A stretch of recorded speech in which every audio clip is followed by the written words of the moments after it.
ஆண்டவரால் ஆசீர்வதிக்கப்பட்ட அருமையான தேவ ஜனங்களே, இன்று நாம் வாசிக்கக்கூடிய தலைப்பு என்னவென்றால் பேராசை. நீங்கள் பண ஆசை இல்லாதவர்களாய் நடந்து உங்களுக்கு இருக்கிறவைகள் போதுமென்று எண்ணுங்கள். எபிரேயர் 13வது அதிகாரம் 5வது வசனம். 2017ஆம் ஆண்டு மார்ச் மாதத்தில் 12ஆம் வகுப்பு தேர்வுகள் எழுதி கொண்டிருந்த நாகராஜ் என்ற வாலிபன் மார்ச் 12ஆம் தேதி தன் பாட்டி வீட்டிற்கு சென்றுவிட்டு இரவு 9:40 மணி அளவில் பேருந்தில் இருந்து இறங்கி தன் வீட்டிற்கு நடந்து சென்று கொண்டிருந்தான். அப்பொழுது 3 பேர் அவனை வழிமறித்து அவசரமாக ஒருவரை அழைக்க வேண்டியுள்ளது, எனவே உன் கை தொலைபேசியை தருமாறு கேட்டிருக்கின்றார்கள். அழைப்பதற்கு தேவையான பணம் இல்லை என்று அவன் பதில் அளித்திருக்கின்றான். உடனே அவர்கள் சிம் கார்டை கலற்றிவிட்டு கொடு, வேறு சிம் கார்டு எங்களிடம் உள்ளது, அதை போட்டு பேசிவிட்டு தருகிறோம் என்று கூறியுள்ளனர். உடனே அவன் கொடுக்க அந்த மூவரும் பேசிவிட்டு கைபேசியை கொடுக்காமல்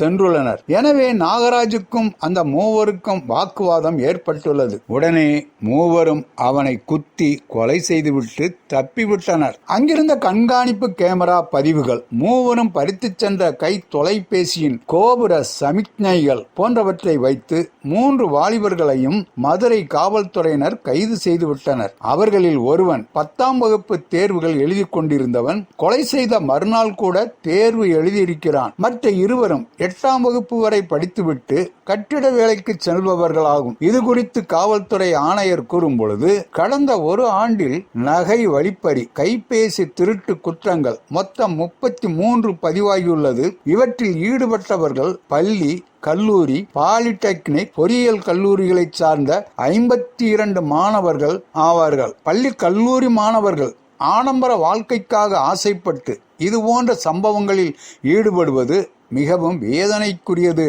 என்று கூறினார். எனவே மாணவர்களாக இருக்கும் தங்கள் இளைஞர்களை பெற்றோர்கள் கண்காணிக்க வேண்டும் என்றும் கேட்டுக்கொண்டார். பணமும் ஆடம்பர வாழ்க்கையும் மதுபானம் அருந்துதலும் தான் அநேகருக்கு மிக பிரதானமாக மாறிவிட்டது. அநேக பெற்றோருக்கு தங்கள் பிள்ளைகளை கண்காணிக்க நேரமில்லை. பணம் சம்பாதிப்பதில் செலுத்தும் கவனம் பிள்ளைகள் நலனில் காட்டுவதில்லை. பணம், பொருள் சம்பாதித்து பிள்ளையை இழந்துவிட்டால் அதனால் என்ன பயன்? தங்களை கிறிஸ்தவர்கள் என்று சொல்லிக்கொள்ளும் அநேக பெற்றோர் சொற்ப பணத்துக்காக பொய் சொல்வதும் பேராசையுடன் நடந்து கொள்வதும் எப்படி பிள்ளைகளுக்கு நல்ல முன்னுதாரணமாக இருக்க முடியும்? உங்கள் பிள்ளைகளை நிச்சயத்திற்கென்று ஆயத்தப்படுத்துங்கள். அதற்கே நீங்களும் முன்னுரிமை கொடுங்கள்.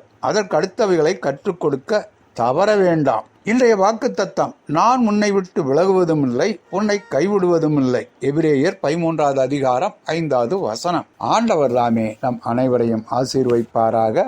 ஆமென்.